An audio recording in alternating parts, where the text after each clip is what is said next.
नमस्कार दोस्तों, ईश्वर सदैव आपका भला करे और आपकी झोलियाँ ईश्वर के आशीर्वाद से हमेशा भरी रहे। तो दोस्तों, आज बात करेंगे हिंदू पंचांग के कार्तिक माह में कृष्ण पक्ष की चतुर्थी के दिन जो विशेष व्रत किया जाता है, जो कि केवल भारत में नहीं वरन देश विदेश में प्रचलित है। उसका नाम है करवा चौथ। देखिए, सुहागिन स्त्रियां पूर्ण श्रद्धा से इस व्रत को रखती हैं। यहाँ तक कि अविवाहित लड़कियां, यहाँ तक कि पुरुष भी इस व्रत को अच्छे जीवन साथी की प्राप्ति की कामना से रखते हैं।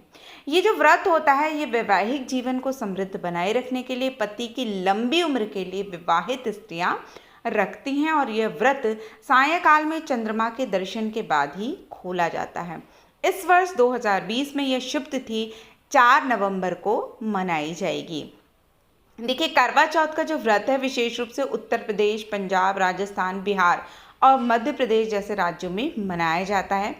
इस व्रत में मुख्य रूप से देखिए शिव और पार्वती जी की पूजन किया जाता है। चूँकि शिव पार्वती का जो पति पत्नी के युगल रूप में बहुत विशेष धार्मिक महत्व है, माना जाता है कि इनके पूजन से सभी स्त्रियां पारिवारिक सुख समृद्धि प्राप्त करती हैं। आपके दाम्पत्य जीवन में यदि किसी भी प्रकार की परेशानी चल रही है तो करवा चौथ का जो व्रत है, और खासकर इस वर्ष करवा चौथ बहुत ही शुभ, आप कह सकते हैं, मुहूर्त के साथ आया है।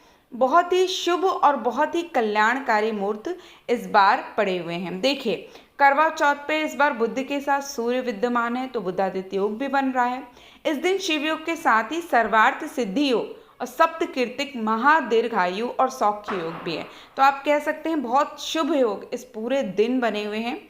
इसके अलावा जो चतुर्थी तिथि है, इसका जो समापन होगा वो 5 नवंबर को प्रातः 5:14 पे हो जाएगा। और चूंकि करवा चौथ की रात में चंद्रमा को अर्घ देकर ही विवाहित स्त्रियां जल ग्रहण करती हैं, तो इसलिए जो शाम के समय आप चंद्रमा को अर्घ देंगी वो 4 नवंबर को ही आप व्रत रखेंगे और उस रात आप इसको चंद्रमा को अर्घ देंगी।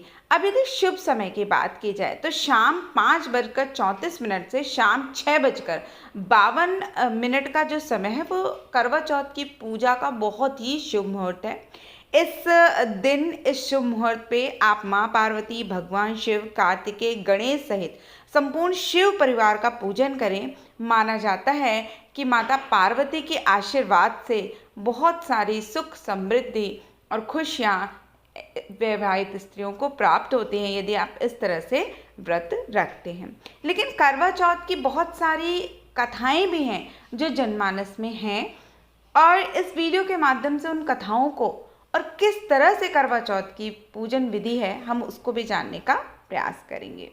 देखिए, सबको पता है कि ये व्रत जो होता है वो भारतीय परंपरा में स्त्रियां अपने अखंड सौभाग्य और पति के दीर्घायु होने के लिए रखती हैं। करवा चौथ का विधि पूर्वक व्रत करने से सुहागिन स्त्रियों की मनोकामना जल्दी पूर्ण हो जाती है। तो इस दिन सुबह उठकर स्नान आदि कर आप संकल्प लें कि मम सुख सौभाग्य पुत्र पौत्रादि सुस्थिर श्री प्राप्तये कर्क चतुर्थी व्रतमहम करिष्ये। इस मंत्र का जप करते हुए आप संकल्प लें, और यदि आप मंत्र नहीं बोल सकते तो मन ही मन प्रार्थना करें कि मैं आज पूरे दिन इस व्रत को करने का संकल्प लेती हूँ। हे माता पार्वती, हे भगवान शिव, आप इस व्रत को पूर्ण करने में मेरी सहायता करें। माना जाता है कि संकल्प के साथ हम जिस भी किसी चीज़ को करते हैं तो उसका जो प्रभाव होता है वो अद्भुत होता है। इसके अलावा इस दिन आप दीवार पर गेरू से फलक बनाकर पीसे हुए चावलों के गोल से करवा का चित्र बना सकते हैं। और आप इसे नहीं करना चाहते, चूँकि आजकल लोग फ़ोटो या जो चित्र आते हैं बने बनाए उनको भी लगाकर आप वहाँ पे रोली से उनकी पूजन कर सकते हैं। इसके अलावा शाम को 4 बजे के आसपास मिट्टी के करवे पे मौली, अर्थात जिसे आप कलावा कहते हैं, वो बांधकर एक स्वास्तिक बनाएं और उस जो आपने मौली लगाई है उससे आप 13 बिंदी लगाकर चंद्रमा को अर्घ देने के लिए जल भर लें। इसके बाद आपको क्या करना है कि 8 पूरियों की अठावरी बना लें और हलवा बनाएं। मिट्टी के गणेश और माता गौरी जी को बनाएं, उन्हें लकड़ी के आसन पर बिठाएं, माता गौरी का श्रृंगार करें और विधि पूर्वक पूजन करें। तत्पश्चात एक साफ थाली में रोली और गेहूं के दाने और लोटे रखें और फिर अपने माथे पर रोले से तिलक करें। लोटे पर स्वास्तिक बनाएं और सीधे हाथ पर गेहूं के 13 दाने लेकर करवा चौथ की व्रत की कहानी पढ़ें या सुनें। और इसके बाद कहानी खत्म होने पर गेहूं के दानों को लोटे में डाल दें और कुछ दाने साड़ी के पल्लू में बांध लें। इस दिन आप इस जो गेहूं के साथ साथ आप थोड़ा सा जो दूब घास होती है जिसे दूर्वा कहते हैं वो भी लें, क्योंकि गणेश जी का भी इस व्रत में बहुत विशेष महत्व है। क्योंकि चतुर्थी तिथि गणेश जी को समर्पित है, तो यदि आप दूर्वा घास के साथ और ये 13 दाने गेहूं के रखकर आप व्रत को सुनते हैं और भगवान को अर्घ देते हैं, तो निश्चित रूप से बहुत ही शुभ और लाभ आपको प्राप्त होता है। इसके बाद आप घर के बड़े बुजुर्गों का आशीर्वाद लें। चंद्रोदय के बाद छलनी की ओर से चांद के दर्शन करें, अर्घ दें। इसके बाद अपने पति से आशीर्वाद लें और पति के हाथ से जल ग्रहण करें और निवाला खाकर व्रत को खोलें। तो देखिए, बहुत ही अद्भुत व्रत है, लेकिन बहुत सारी कहानियाँ प्राचीन काल से ही बहुत सारी कहानियाँ इस व्रत के साथ जुड़ी हैं, जिनको मैं आपको इस वीडियो में ज़रूर बताऊंगी।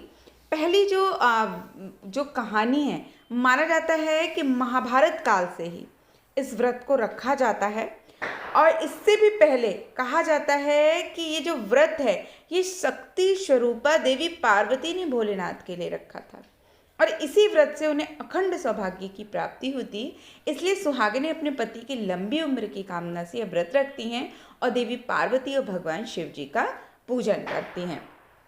इसके अलावा एक पौराणिक कथा है, उसके अनुसार एक बार देवताओं और राक्षसों के मध्य भयंकर युद्ध छिड़ा था।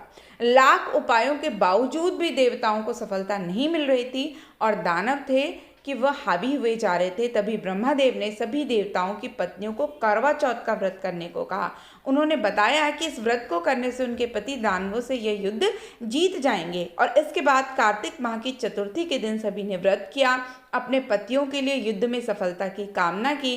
कहा जाता है कि तब से ही करवा चौथ का व्रत रखने की परंपरा प्रारंभ हुई। देखिए, इस व्रत के कुछ आप कह सकते हैं अंश महाभारत काल में भी मिलते हैं। एक बार अर्जुन नीलगिरी पर्वत पे तपस्या करने गए थे। उसी दौरान पांडवों पे कई तरह के संकट आ गए। तब द्रौपदी ने श्री कृष्ण से पांडवों के संकट से उबरने का उपाय पूछा।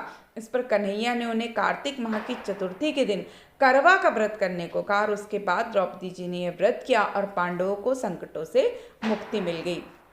लेकिन जो सबसे प्राचीन कथा है वो है करवा नाम की माता की। देखिए, प्राचीन कथा के अनुसार बहुत पहले करवा नाम की एक पतिव्रता स्त्री रहती थी। एक बार उसका पति नदी में स्नान करने गया था। उसी समय एक मगर ने उसका पैर पकड़ लिया। इस पर उसने मदद के लिए करवा को पुकारा। तब करवा ने अपने सतीत्व के प्रभाव से मगरमच्छ को कच्चे धागे से बांध दिया और यमराज के पास पहुंची। करवा ने यमराज से पति के प्राण बचाने और मगर को मृत्युदंड देने की प्रार्थना की। इसके बाद इस पर यमराज ने कहा कि मगरमच्छ की आयु अभी शेष है, समय से पहले उसे मृत्यु नहीं दे सकते।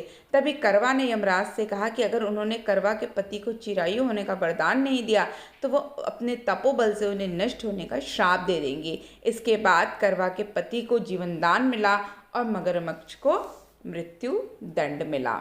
इसके अलावा एक जो बहुत विशेष कथा है वो हमारे देश में बहुत ज़्यादा सुनी जाती है। वो कथा इस प्रकार है कि एक समय की बात है कि 7 भाइयों की एक बहन का विवाह एक राजा से हुआ।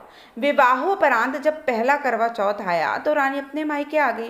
रीति रिवाज के अनुसार उसने करवा चौथ का व्रत तो रखा, किंतु अधिक समय तक भूख प्यास नहीं सहन कर पा रही थी और चांद दिखने की प्रतीक्षा में बैठी रही। उसका यह हाल उन 7 भाइयों से देखा न गया। अतः उन्होंने अपनी बहन की पीड़ा को कम करने के लिए एक पीपल के पेड़ के पीछे एक दर्पण से नकली चांद की छाया दिखा दी। बहन को लगा कि असली चांद दिखाई दे गया है। उसने अपना व्रत समाप्त कर लिया। इधर रानी ने व्रत समाप्त किया, उधर उसके पति का स्वास्थ्य बिगड़ने लगा। यह समाचार सुनते ही वह तुरंत अपने ससुराल को रवाना हो गई। रास्ते में रानी की भेंट शिव पार्वती से हुई। माँ पार्वती ने उसे बताया कि उसके पति की मृत्यु हो चुकी है और उसका कारण वह खुद है।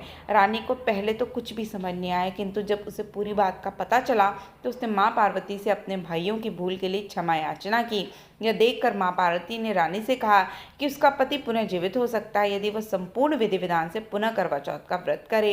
तत्पश्चात देवी मां ने रानी को व्रत की पूरी विधि बताई और मां की बताई विधि का पालन कर रानी ने करवा चौथ का व्रत संपन्न किया और अपने पति को पुनः प्राप्त किया। तो देखिए, ये जो व्रत है ये विशेष रूप से हमारे जो दाम्पत्य जीवन है उसमें प्रेम बढ़ाने में एक बहुत बड़ी कड़ी के रूप में काम करते हैं।